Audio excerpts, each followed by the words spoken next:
Thank you for bringing this motion forward. It is so needed.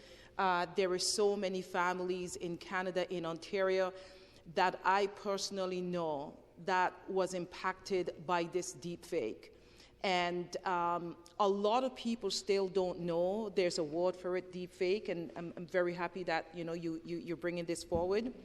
And so I'm here to speak about the grave threat that it's impacting our society and eroding the trust that we place in our institutions.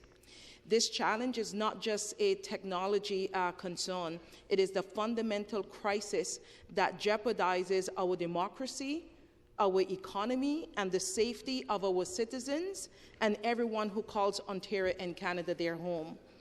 Last year, I had the opportunity to travel to the Quebec National Assembly, where parliamentarians and researchers, we all gathered and we were talking about the use of AI, the productivity of it, the efficiency of it. But when I heard, and I heard that for the first time, of the deepfake and what it can do to someone's reputation, someone's safety. And for example, there are grandparents and parents, their daughters or their kids are on their jobs, and they will get a call, and it's in the voice of their kids, the kid's voice. And they believe that person on the other end that is holding them for ransom.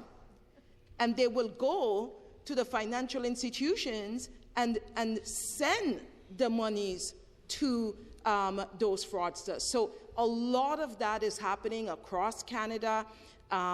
It's just not in the forefront. A lot of these crimes don't even make the news, but this is a reality with the deepfake that we are experiencing. And so I want to be very clear that right now Ontario's laws do not fully recognize the harm caused by AI-generated deepfake. We need the criminal code updated to reflect this reality. Madam Speaker, every Canadian is at risk. No one is safe. The fraudsters, as I said, are using the deepfake technology. They can do so many harms, especially to our young people, for trusting the platforms that all of us use: TikTok, Twitter, Facebook, you name it. All those social engines that we use today, that we have our children use today, can become a defect in their reputation. Some of these deepfake that is happening with our young people has caused our young people to become suicidal.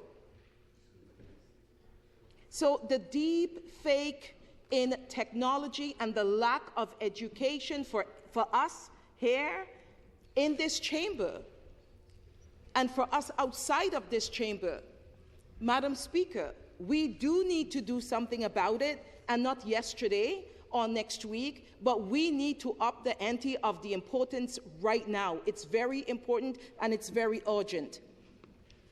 We need legislation to protect Ontario families from these AI-driven threats. Ontario should be leading the way in confronting this misuse of technology. We should not be lagging behind, Madam Speaker. Other provinces are already acting. Manitoba has introduced legislation on fake intimate images, and BC, New Brunswick, and Saskatchewan are following suit. Ontario must catch up. We must catch up. We must be the leader in this space. Madam Speaker, the lines between fact and fiction blur. The very trust that underpins our society erodes. When citizens cannot distinguish between reality and deception, the foundation of our democracy is at risk.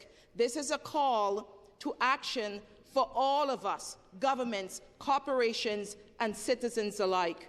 Madam Speaker, let's be honest, this motion is the first step in the right direction and should not be the final step. We cannot allow our legislation to fall behind the deepfake technology that is harming our people that lives in Ontario. Deepfake don't just twist the truth, they weaponize it Let's act now. Let's protect our people while we welcome artificial intelligence for its enhanced efficiency and productivity, because there's a good side of it. The time has come for our government to prioritize the development of a robust legislation to combat deepfake and disinformation. Thank you.